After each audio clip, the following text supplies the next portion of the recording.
Hello and welcome back to Yuvan's Tech Tutorial. Today we're going to be teaching you how to log out of Instagram on all devices. But before getting started, remember to support our channel, hit the like button, subscribe, and turn on your notification bells to get notified every time we post a new video. Without further ado, let's get started.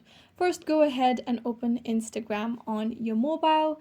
Now go visit your profile by tapping on the profile icon that appears on the bottom right corner of your screen. Now go ahead to the three-barred menu, also called the hamburger menu. Tap on Settings and Privacy. Tap on Account Center. Now under Account Center, you'll be able to see the option of Password and Security. Tap on it. Over here, under Security Checks, you'll be able to see where you're logged in. Tap on it. Now it'll show you your accounts and where it's logged in. So select the account to check where you're logged in that account. So if you tap on it, all the device that you're logged in on this account will be shown on this page. As you can see, I'm logged in to 3 devices currently. So if I want to log out of multiple devices, I have an option, select devices to log out at the bottom of this page.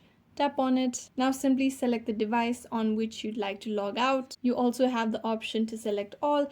If you want to selectively log out, you can individually select the devices that you want to log out of. However, if you want to log out of all your devices, tap on Select All, and finally tap on Logout. Confirm that you want to log out on all these devices. As you can see, there's a pop-up that reads that I've successfully been logged out of all my devices. And this is how you can also log out of all your devices on Instagram. I hope this video was useful. If you have any questions, let us know in the comments down below, and thanks for watching.